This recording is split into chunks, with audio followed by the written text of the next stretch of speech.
At Kroger Pharmacy, care is what's most convenient for you. Care is being here when you need us. We're open evenings and weekends. Care is helping you save more. Most insurance plans and discount cards are accepted at your local Kroger Pharmacy. Care is saving you time by managing your prescriptions online. You can request refills, check order status, and more. Care is convenience that works for everyone. Kroger Health, a world of care is in store. Services and availability vary by location. Age and other restrictions may apply. For coverage, consult your health insurance company. Visit the pharmacy or our site for details.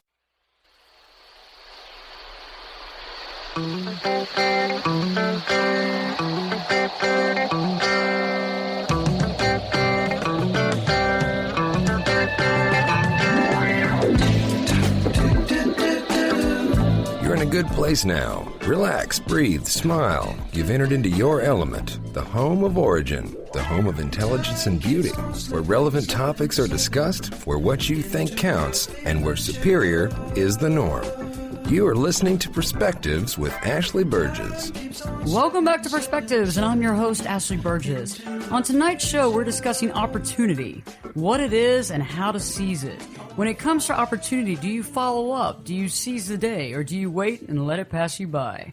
You know, I think the first thing we want to talk about tonight is what is opportunity. Hey, Billy Boy, how you doing? Doing all right. How about yourself, Ashley? I'm doing good. I mean, when opportunity knocks, here you go. I'm doing well. That is right. E-Rock, what's up tonight? Hey, hold on one second. I hear some knocking. Is that opportunity? That would be opportunity. I'm happy. I like that. Keenan, how are you? I'm good tonight. I'm good. I mean, when opportunity knocks, what do? You open the door. Absolutely. Or sometimes you don't open the door. You just kick it in. That's what I like to do. go. I like to kick it in. Kick in the door. Defacing property. Here we go. So, okay, let's talk about opportunity. Opportunity is defined as a set of circumstances that makes it possible to do something. Okay, so opportunity for what? And I think it depends on what we have been thinking about. What have you been thinking about? You know, what do you want in your life? I mean, don't you think? Because I think if you don't see what you want in your life, if you don't understand what you want, you're not going to see it as opportunity at all. It's just going to be something else in the noise. So when things come about, you know, is there a step to looking honestly to understand what opportunity is? Well, I think that's a hard question because when it comes to opportunity, in my opinion, I mean, sometimes opportunity just falls in your lap, but then sometimes you have to go out and just completely look for opportunity. And it's like, and finding it is kind of hard sometimes because I know I've struggled, you know, trying to get opportunities and looking for opportunities, but yet sometimes the opportunities are not there. And so it goes back to the metaphor that I said during the opening of the show. Instead of looking for opportunities, like when you see the opportunity, you just kick in the door, vandalize some property, do whatever you need to do in order to make that happen. Yeah. Keenan, how do you know when it's an opportunity? I mean, is that a personal thing, or I mean, what is an opportunity? What you may see as an opportunity may not be seen as an opportunity by someone else. How do you know what it is, and how do you know you need to kick? It's a personal thing. It's a personal thing, and it's more of a gut feeling. A gut feeling and also intuition, I would have to say. So, I mean, what is important to me may not be important to you, and vice versa. If you find it important within yourself and you see that as an opportunity for you, then you should go ahead and take it. Yeah, I agree with that. I think that opportunity is very interesting. I think that you're pretty much trying to get to the fact, Eric, that it's all about what do you want in life. And I think if we don't understand what we want, what we're looking for, what may be opportunity, it just goes by the wayside because it just seems like white noise. You know, it just seems like there's just something else we have to do, or it might seem like a responsibility, or it might seem like a burden. Because sometimes I've had it where opportunity comes and it's not just handed to you. Sometimes it's basically covered in some sort of shroud, and you do it because of your compassion for humanity, or you do it for whatever. However, that ends up being an opportunity that not at all did it show opportunity. And I think sometimes it comes that way too, very indirectly, very undercover, where it's almost seeking out to see, are you at that level, or are you doing it for the right of other people? And I think when you're doing the right thing by everybody concerned, that's when those things happen, but it reflects as an opportunity. And I think that recognizing that as an opportunity is the key there, you know, because if you've got like background noise, or if, you know, maybe you don't have, like you were saying, Ashley, maybe if you don't have, you know, other people's concerns in mind, then may just go over your head. Yeah, exactly. And it's like, what do you want in your life? Is there a step you're looking to take? What do you want? What's your life goal? What's your passion? And I think if you don't know that, opportunity really can't come. I mean, because it can show up, but if you don't know what you want to do, it's going to be at all the wrong timing because you're never going to kick in the door. I mean, Keenan, you're never going to go to that door and even see it as a door. You're just going to see it as, oh, here's another thing in my way of whatever I'm trying to do. And I think a lot of us lose sight of what we want because we really just don't know. We're not really, solid on where we want to go. If I didn't know that I want to take this show nationally, and I just thought, hey, I don't even know if that's a possibility, what have you. There could be somebody wanting to take the show nationally right now, but they could come to me and I wouldn't even understand the meeting. I wouldn't even understand where they're going from A to B or really why they're meeting me. Or even to the next level, I mean, is this just wasting my time?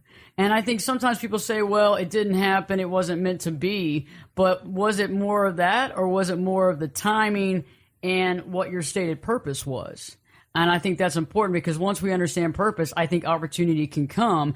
Before you understand purpose, I don't really think that opportunity really can show up.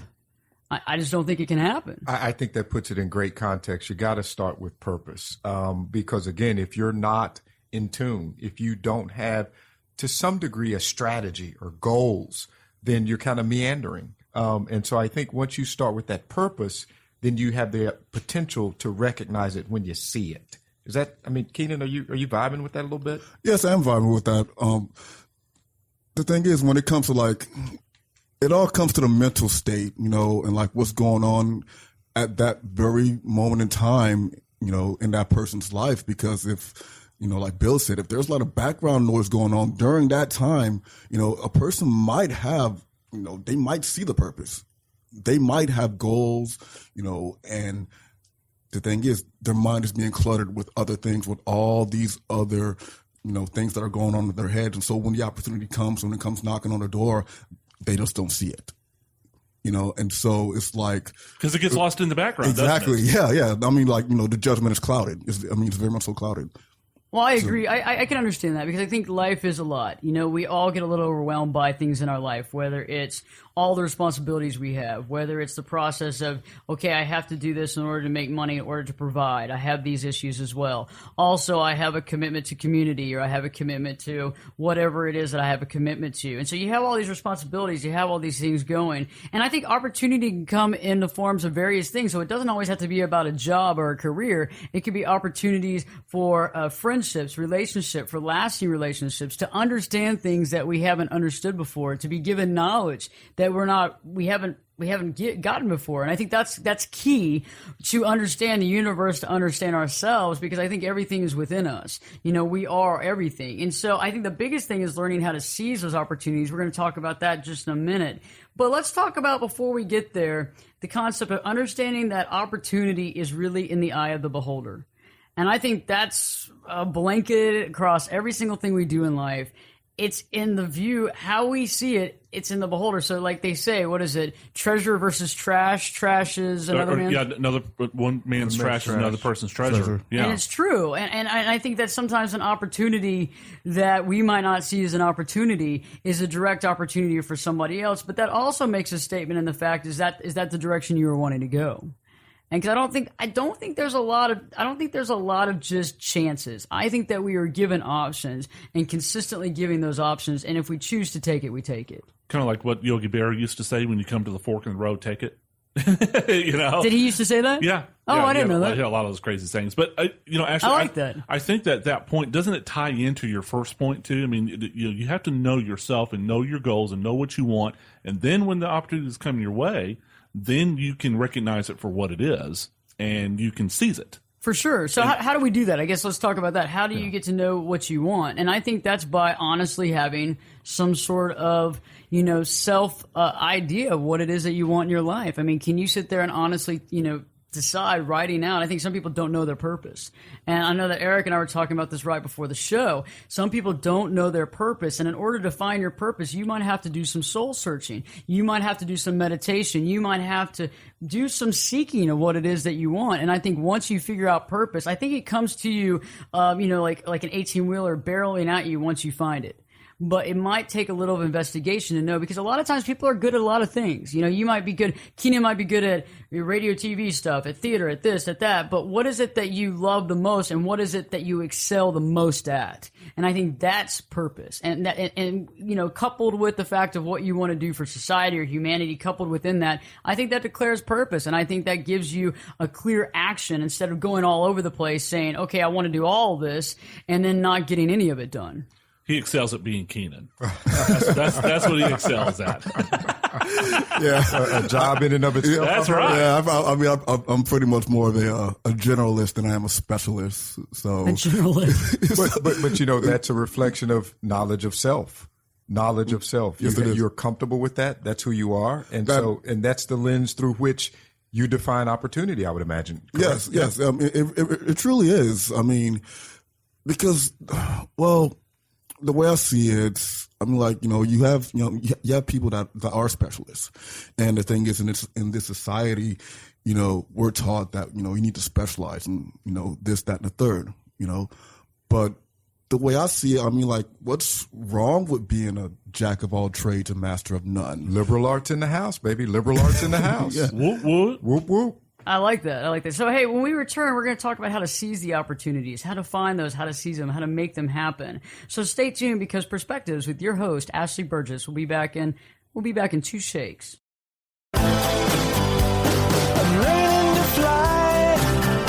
Turn it up and jump in the deep end on Perspectives with Ashley Berges. The water's warm and there's a swim-up bar. Glass of perspective, anyone? Now, here's Ashley. Welcome back live to Perspectives, and I'm your host, Ashley Berges. And if you're just tuning in, I hope not, but if you are just tuning in, we've been talking about opportunity. You know, opportunity is a set of circumstances that make it possible to do something. You know, what does it mean, opportunity? And we're talking tonight about how you can actually take an opportunity and how you can seize that opportunity. Because a lot of times when opportunity comes knocking, we either follow through with it, or we don't seize the day and we let it pass us by. And it happens a lot because sometimes we don't know exactly what we want to do in life. Sometimes we don't understand that it's opportunity. And I think a lot of times we have to understand our purpose. We have to understand the purpose that we have in life, the things that we want to achieve, the stuff that we want to know. And I think that's important. So let's start talking about how to seize opportunity. I think the first thing is you want to know what you want. You want to know what you want. I mean, if you're out there looking for something to eat and you go to the sandwich place down the street, right? And you stand there and you're looking at the menu and they have 150 sandwiches and you say, okay, well, I just don't know what I want. I have no idea. Well, you kind of delineate from the fact, okay, I don't eat meat, or I don't eat chicken, or I don't eat pork, or whatever. And so you can take those out of the grouping, and then you can take the rest of it. So it's kind of, that's like life. I mean, that's like life, really. It's really kind of the lunch tray mentality. Got to go through the menu. Yeah, pick what you want. You know, that's funny.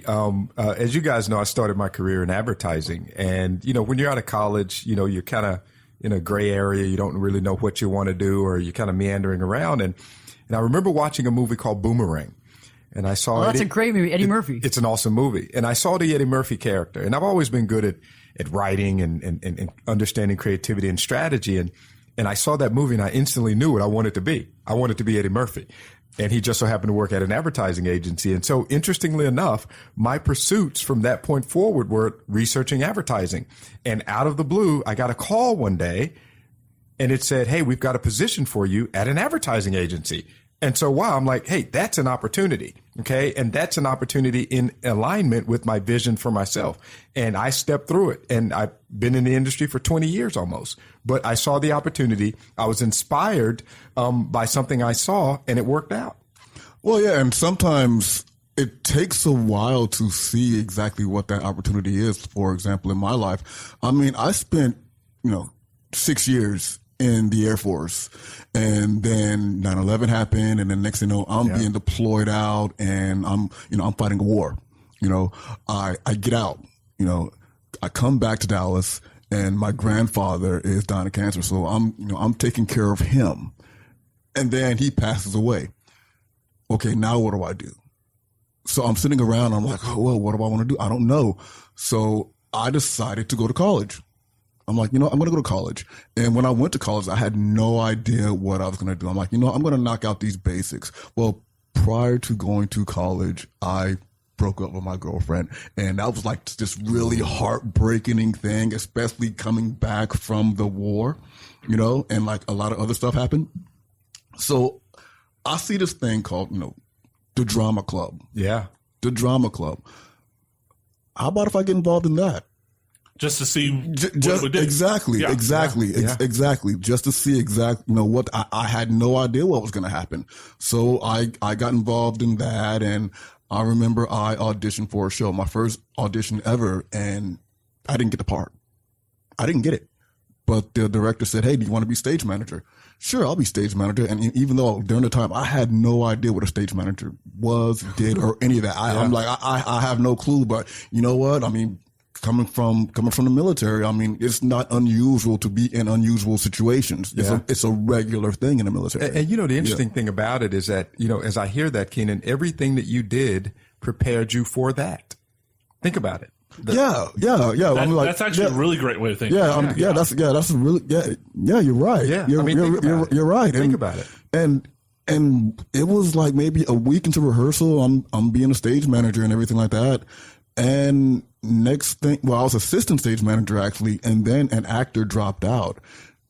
The director says, "You have his part." Oh, see, that's exactly it. There you go. But see, at the first, if he wouldn't have taken let's back it up a little bit. Well, yeah, back it up. Yeah. A lot of people listening go, okay, well, you know, he got to be a stage manager, but think about that. The end of the story makes complete sense because you chose the stage manager, which some people would have said, no, I wanted to act. I didn't get the acting position. I'm sorry. It was really great meeting you, you know, drama coach person, but I'm going to move on. I'm going to find someone that can help me act. And instead, you took what was offered, which is neat. You made the most of it, but in the process, you got this acting spot. And I think that's the way life moves a lot of times. That's what I'm saying, like you were saying as well. Sometimes the opportunity might not necessarily stand out. In that case, maybe more than others. But sometimes the opportunity doesn't really stand out. And in that case, you know, if you wanted to act, being a stage manager, you're like, well, you know, but you took the chance. And so how did you do? Well, next thing you know, I found myself in a theater, in a black box theater, doing this really heavy, intense monologue. You know, and my first play ever was Fires in the Mirror by Anna Devere Smith, which is it's a heavy show. It is. I'm like, it's a heavy show. And then after that, you know, I kept auditioning in the theater department, and I kept getting cast. That's awesome. Yeah, I kept getting cast, and then finally, you know, whenever I went to UNT, I said, well, I'm gonna, you know, major in radio, TV, and film, and I'm going to, do more theater, and I just felt like doing philosophy because I just felt like doing it, you know, and so even with even with the radio gig that I did while at UNT, more opportunities did come, like surprising opportunities. Wow. And I think you landed on something earlier, Iraq, about the whole idea of being prepared, be prepared to respond, preparedness, being prepared for opportunity. I think otherwise, if you're not prepared, you don't see the opportunity. You kind of see it as happenstance, or you see it as, you know, coincidental, or that just kind of happened. So explain what you think about, you know, being prepared. What does that mean to you? You know, I think I'm an optimist. You guys have been around me enough to know I look at life from the positive side of things, and it's kind of like being ready for battle. You don't know when you're going to get that call. Like from a military perspective, you train every day for a war you may never have to fight, but you're prepared. And I think the process of preparing yourself for opportunity, being physically fit, being mentally strong, being morally in alignment with your authentic self, I think all of those things and the refining of that daily, minute by minute, day by day, week by week, prepares you for whatever that opportunity might be. In your case, I think the experience in the war, I think the loss of your grandfather, I think all of those things, both consciously and subconsciously, prepared you and hardened you to a degree, but also opened you up for the opportunities that came thereafter. So I think it's a constant refining and analysis and self-checking of self. I agree with that. I think that we've all been through, some trying times, some things that didn't go our way, or some depression, or some things about dealing with death of family members, changes in our lifestyle. And I think those do all come together to culminate, to show you the way to purpose. And I think also those also help to close doors. Because if there's all these variety of doors open, you don't know which one to go to. I mean, because there's too many. There's too many options. Like going back to the sandwich analogy. If there's 150 sandwiches and you don't know what you want, there's some of them have to be off the menu. Some of them they don't have in stock. Some of them aren't being served. Some of it's spoiled. You got to figure out what it is. So let's talk about listening to your inner self, right? And I think we talked about this earlier on break, Bill. I mean, you know, how to listen to your inner self, how to actually listen to yourself and know I'm not listening to so-and-so tell me what to do, but I'm going to listen to myself and figure out what it is I want to do, what it is that my next step is. You know, and for me anyway, you know, when I changed careers, you know, I was in the insurance business and then I got involved in the radio business.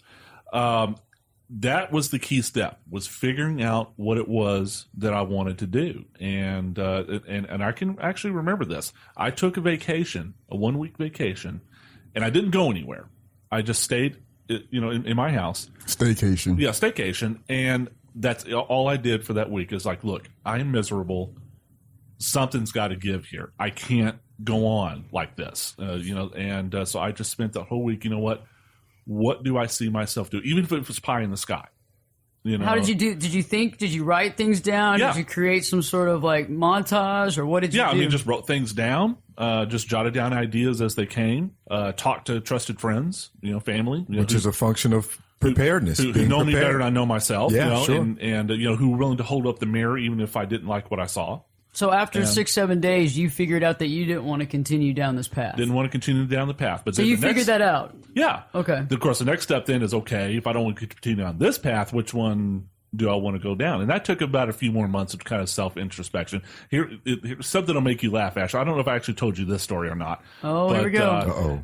I remember exactly the night that I kind of figure out, you know, what it is that I wanted to do, you know, because eventually I wanted to get into sports broadcasting. Right, I know that. So at the time, I was still in the insurance business, but you ready for this?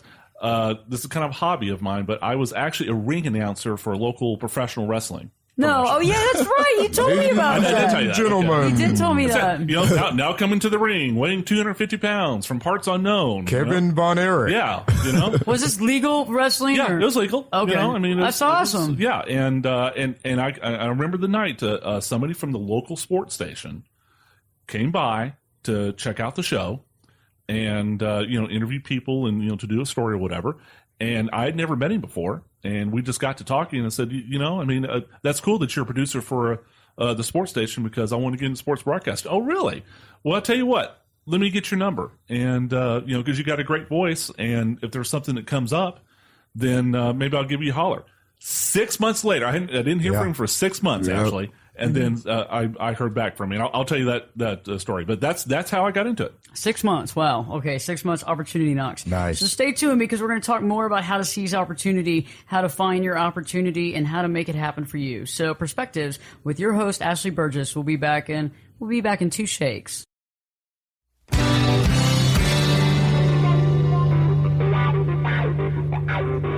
This is Jake Busey, and you're listening to Perspectives with Ashley Berges on 570 KLIF. Welcome back live to Perspectives, and I'm your host, Ashley Berges. You know, if you're just tuning in tonight, we've been discussing opportunity, what it is and how to seize it. You know, we've been discussing, you know, finding your true purpose, being able to figure out what your goal is, your passion. And right before break, we had discussed, you know, knowing what you want, being prepared, but also listening to your inner or higher self. And right before, Bill was actually talking about when he had dismissed the insurance game and decided to do sports announcing, and he ended up doing a wrestling event for a National Wrestling Federation. Or just a local one. Local. Okay. Back in my hometown of Amarillo. So, still very cool. We were lucky to have 50 people show up, right? Still very cool, though. Yeah. Very cool. And so then you had 6 months later, you said somebody called you after you did that, right? Some sort of opportunity knocked on the door. Yeah, so he kept my name and number, and he was actually looking for someone to be the engineer for the talk show on the sports station. You know, because he was the producer and the person he had engineering the show. Which, you know, for those of our listeners who don't know what that means, it's actually the guy in the radio station who punches the buttons and, you know, turns on everybody's mics and stuff like that. So he was looking. His engineer was leaving, you know, going on to bigger and better things. He needed someone to come in. So you came on as an engineer. So I came on as an engineer, and you know, and at first I was horrible. I was terrible. No way, not you. I know, not me. I mean, go figure. But I was lost, and I didn't know what to do, and I didn't know how to answer the phone, and how do you patch through a caller through the board, and it's like he had to reach over, and do things for me, and slap him. Yeah, and that's the cool. host would look at me like you. Idiot, and but it's kind of the same if you think about it with Keenan's story too, with the whole concept of going in there and trying out for the spot in this play, and instead getting the stage manager position, but then getting to be to be in the play, and then subsequently continuing that. Just like you got in the door as a producer, and at first you're thinking, oh my gosh, I can't believe they've hired me to do this. I know nothing about this and that, and I'm just going to learn it, and hopefully I'll learn it without somebody killing me. Right. But then now look where you're at. And about 6 months after that, he had to go into the hospital for God bless him. Yeah, God bless him. He's okay now, by the way, but it was a serious medical condition. So I had to produce and engineer the show. It was just me, and but at that point, then I was prepared to do it. And it all started with that introspection. Exactly. I think, we talk about that preparedness. I think it goes to that introspection. Hey, this is what I'm dealing with. This is where I am. This is where I want to be. And you have to be honest about that. Postscript to the story real quickly. I was actually back in my hometown last week on a vacation, and went back and saw my buddy Kenny, and he was he's still producing the show, and I sat in with him and got on the mic with the new host right now, and we just shot the bull. Okay, I don't mean to take us on a tangent, but let me say one thing. I love the pictures you sent me from the whole trip. You like it? But you didn't send me any of the studio. You didn't send me any of that show. You did send me. Oh. You sent me all kinds of canyon pictures. I felt like I was on the trip with you. That's because my girlfriend took the picture of me talking on the mic in the studio. I don't have I saw that picture. Yeah, you saw it on my Facebook. I saw it. Yeah, I saw it. Yeah. They actually sent me pictures from each place that they stopped, and it was really cool. They were at this place to eat and this and that. And it was really neat. I felt like I was on the trip. That was really cool. 66. I really appreciate that. Yeah. That was You're very welcome. nice. Thank you. I felt like I took a trip with you. So let's talk about not dismissing coincidence, right? I think we were talking about this earlier. Dismissing coincidence. A lot of people say, "Oh, that was just coincidental." Oh, that doesn't mean anything. I think coincidence is a very interesting thing. I mean, we can go to a trippy version of it. Let's talk about the Matrix, right? Where they talk about he said, that's funny, it's deja vu. And he's like, what do you mean? And he goes, well, there was a cat here, and then there's a cat that walked by again. And they said, well, do you think it's the same cat? And he's like, I don't know. And they said, there is no deja vu. There isn't any coincidence. And I think that's interesting. We're not in the Matrix, maybe, but at the same point in time, you have to look at those things and realize, it's just not something you sweep away. It's something you need to put your thought into. Are we sure we're not in the Matrix? Oh. Are we sure? Are we sure? Twilight Zone. Do we really know? No, the subconscious is a powerful thing. And the subconscious doesn't know the difference between what's real and what's not. And a lot of the things that have happened in my life, if I really, really do that deep analysis and dig deep into self, there were things that I've yearned for, things that I've wanted that my subconscious caused to be. And the conscious reacted to it. And I know that may sound scientific and all of that, but I believe in that. I believe in the fact that if you focus on something strong enough, if you give it the attention, if you give it that intensity of thought, if you give it that intensity of meditation, then it manifests itself in the real world. I firmly believe that. I mean, you can will it to happen. I think so. I mean, I think that's a truth. I think you can will things to happen. Well, actually, I don't think you can. I know you can. Yeah. I mean, you really can. And a lot of times you don't want to think it's that easy. And there was years of my life that I thought there was no way that life could be that easy in a way. And I'm not saying that life's easy, so let's get that out of the way. But I'm saying when you can actually think something and it will start to come into fruition. If it's good for all concerned, it'll start to come into fruition. I never thought that you could actually go that direction. And now I'm pleasantly surprised that really does work. Just like the opposite. If you believe that you're never going to do something, that also will come true as well. Well, yes, that will come true. If you think that life pretty much sucks and that everything is bad and you're all just ball humbug all the time, and what's going to happen is you're just going to become complacent, and then you're just going to sit around, not do anything, become antisocial, and opportunity's not going to knock at all. It's not going to come knocking on the door at all. But then, even though you're struggling but you want to get to someplace, you really want to get to someplace. So what do? You do what you have to do to make it happen. Yep. and then time will pass, whether it's 6 months, 1 year, or 6 years, that opportunity will finally come knocking at your door because you willed it to come there. I agree with that. And so let's flip the tables. Let's flip the tables on opportunity right now, because we've been talking about opportunity. Slam for the door in ourselves. its face. Yes, Ashley, slam this the is door. a pretty heavy table, and I got a back problem. So can we just flip the script? I'll flip the table for you, but you just get safely out of the way, guys. Okay. Safely out of the way. I Cool, don't want anybody getting hurt. We now. got the young lady flipping the table, guys. Okay. I want to go move a car here in a second too. Oh, I heard that. I'm gonna Just Hulk out. I'm gonna get in the driver's seat and I'm just gonna drive down the street with the key and the ignition. No, I'm not gonna try to pick up a car. But I know some people that have, but they didn't work out. Let's talk. Let's do this. Let's flip the tables, because I think we've been talking about opportunity as coming to us and getting this opportunity.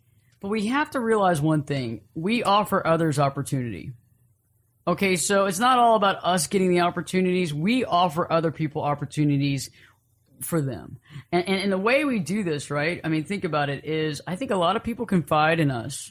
Your friends confide. Everybody listening has friends that confide in them and say, man, I really want this to happen. I really want to open this. I want to have a bakery. I want to do this. I really want to do that. I want to go to school here.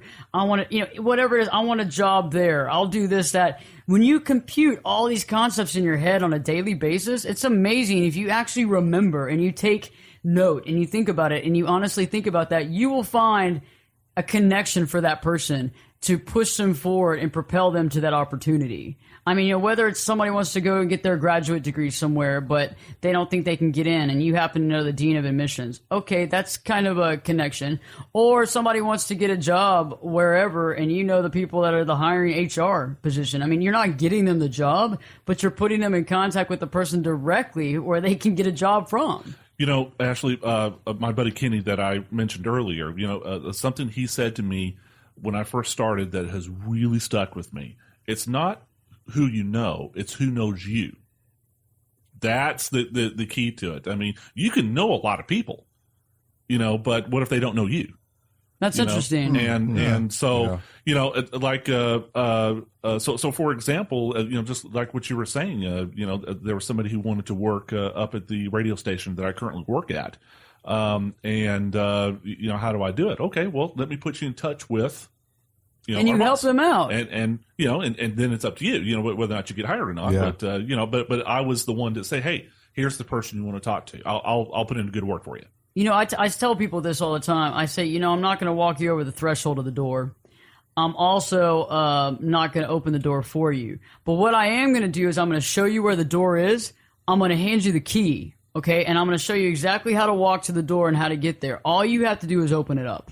That's all I can do. But at least there's a door there, and I hand you the key to get in. So other than that, that's all you can do for them. But that's a huge step. That's huge. I mean, how many people have you helped? Because I know through my life, there's a lot of people that I've helped in my life, thank God. And I feel very blessed that I'm able to do that, because I do think that blessings come back as well. But I don't do it for that, okay? It's not about that.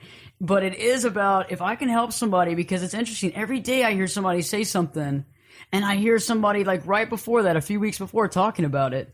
And you just put them into contact, and it's not too much time. Just make the time to do it, I get a lot of that from my kids. You guys know I got 3 kids, and 16-year-old, 13, and a 6-year-old. And I get the greatest joy when I can share a perspective, open a door, or provide a certain level of context for them, and they step through it, and they find success in it. They find a sense of belonging there, and I can see it on their face. And that's huge. And that's like me stepping through the door with them. Yes, it is. It's like me experiencing that opportunity with them. And that's a powerful thing. That's a very powerful experience. I mean, I really like helping people. I really do. I really like giving other people opportunities to do things, no matter how big or small it is. For example, a weird thing happened to me yesterday, actually. Well, I was taking a bus, and I have a 30-day pass. Well, I'm on the bus, and this gentleman, he tries to give me, he's like, hey, do you need a ticket? I said, no, I don't have a 30-day pass. But he gives me that pass, and he tells me, well, if you don't need it, then give it to somebody else. Pass it forward. Pass it forward, exactly. I like that. Pass it forward. Pay it forward. Pay Pass it forward. Yeah. So stay tuned because we're going to be talking more about how to seize the opportunity. We flip the tables, how to also help others get opportunity. So stay tuned because Perspectives with your host, Ashley Berges, will be back in 2 shakes. I could lift you up. I could show you what you want to see and take you where you want to be. Get in here and give us your perspective. We're listening. You're listening to Perspectives with Ashley Berges. Bit puffery about your new cook. You know what I'm craving? A little perspective. That's it. I'd like some fresh, clear, well-seasoned perspective. Can you suggest a good wine to go with that? With, what, sir? Perspective. Fresh out, I take it. I am, Very well. Since you're all out of perspective and no one else seems to have it in this bloody town, I'll make you a deal. You provide the food, I'll provide the perspective, which would go nicely with a bottle of Cheval Blanc 1947. Welcome back to Perspectives, and I'm your host, Ashley Berges. And tonight we've been talking about opportunity. We're talking about how to seize opportunity and really how to actually make something happen in your life. You know, before we went to break, we had been talking about knowing what you want out of life, being able to be prepared to respond when opportunity does come knocking, to be able to listen to your inner self and allow that to guide you to figure out what it is you actually want to do in life and to direct you to those doors that apply. Also about not dismissing coincidence, about realizing that that has some sort of special treatment, to realize that that actually should magnify in your mind and know that you're kind of close to something coming about. And then we just talked about flipping the tables, and that's about how we can realize that we offer opportunity to others. And I think that's essential because we can talk all day about the opportunities we want or the opportunities we're pursuing, but what about on the flip-flop? What have you offered? And I think that's important because I think every day people confide in you. Everybody that's listening to this show right now has had several people confide in you on a weekly basis what it is they want to do, what they long for, what they want to do in their life, you know, whether it's open a bakery or go back to school or do this or that.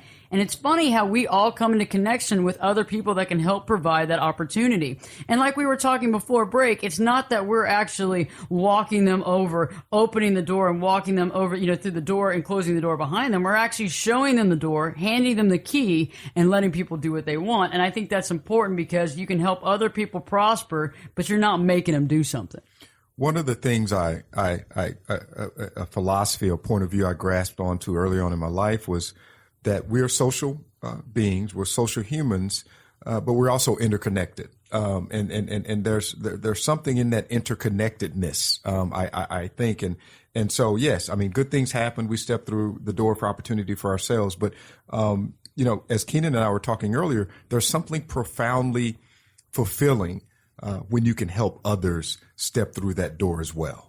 Well, yes. I mean, not only are we, you know, all interconnected, but we're also interdependent of one another. Yes. Also, you know, I mean, I'm sorry. I mean, it's like, I don't care how much money you make or anything like that. You need everyone else within this society as a whole. And the way I see it, you know, I mean, always when you have that opportunity to give back, always do it. You know, no matter how big or small it is, you know, and as Ashley was saying earlier, you know, you can, you know, lead them to the door, hand them the key. What is it? You know, lead a horse to water, but you can't make them drink. So you true. know, so I mean, you can give a person that opportunity, but it's up to that individual themselves on what they do with that opportunity. Sometimes they might throw it away, or sometimes they might make something grand. But at least at least Yeah. you help that person. You know, you gave them the opportunity, or at least to help them. You know, to realize that opportunity. Well, that leads right to the next thing, and that's the other thing you have to do to seize the opportunity. What is it? You got to follow through. So yeah, you can help other people. Let's look at it on our shoes or let's look at it on someone else's shoes. The one thing you have to do is you got to follow through. And especially, I think sometimes we see this where we give an opportunity to somebody or we at least help them have an opportunity. And when they don't follow through, you're kind of like, well, what's going on here? Yeah. I mean, I went out of my way to do this. You've handed the key and all of a sudden you're thinking, yeah, I thought you had a meeting with them. I thought you had something going on, and they're, oh, I wasn't able to make it. I had to cancel, and you're like, whoa, wait a second. You know, Ashley, I don't know about you, but the way if I like, I'll use the example I used earlier. Let's say that a friend of mine, you know, who I'd said, hey, you know what, talk to, you know, the boss of the radio station here. If he hadn't done that, and then he came to me later on and said, you know, I want to try it again. I'll be like, yeah, don't know if that's going to work out. I mean, it's kind of fool me once, shame on you, fool me twice, shame on me. Okay, I see what you're saying. And that's why I go to the intent. I mean, it's the initial act of offering, the initial act of reaching out, the initial act of opening those doors for someone. And you can't control it beyond that. But I think the liberation is in the initial act. Yeah. And then it's up to, like Keenan was saying, it's up to the other person to seize that opportunity and do with it what they will. And that's how we are, too. We have to follow through with our own actions, our own things. And I think even in life, even if it's not like an opportunity for a career or what have you, but it might be an opportunity just to meet somebody. But it's how much effort you're going to put forth in doing it. Meeting people. Effort. And effort, what effort are you going to put into something? And sometimes people go, well, it just wasn't handed to me. Well, things normally aren't handed to you. And I know one thing that my dad used to always say, and he still says it, is that, when you don't work for something, you don't really care about it. It doesn't make sense to you. You don't sit there and try to cherish it. You know something my late grandfather used to say, when's the last time you ever washed a rental car? Think about that. Wow. Think about that. When's the last time you washed a rental car? Wow. Or when's the last time you replaced something expensive in an apartment or a rental house? Wow, okay. There you go. Yeah, you don't own it. That's interesting. Yeah. I never thought about it that way. That's pretty. So the follow through is a big deal. Follow through with everything we do in life, because otherwise, what does that make you if you don't follow through? You're just kind of just going through the motions of life. Yeah, I'll admit I'll raise my hand. I am guilty at not following through, and when I say not following through, I don't mean like say job opportunities, career opportunities, or anything like that, or like meeting people that can help me along with that. I mean relationship opportunities. I'm bad at following through when it comes to relationship opportunities, which is something. It might be priorities though with you. It could be your priorities. Priorities are very interesting. Okay, actually, this is a family show now. Just keep that in mind. Okay.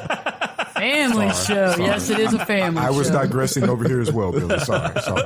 But it is about the drive you have, the purpose you want to do. So what about also realizing all opportunity is a process? To realize all opportunity is a process, and you have to have faith in the process. And I think that's an interesting thing too, because if you don't have faith in the process, time can tick by and you can say, this should have happened earlier.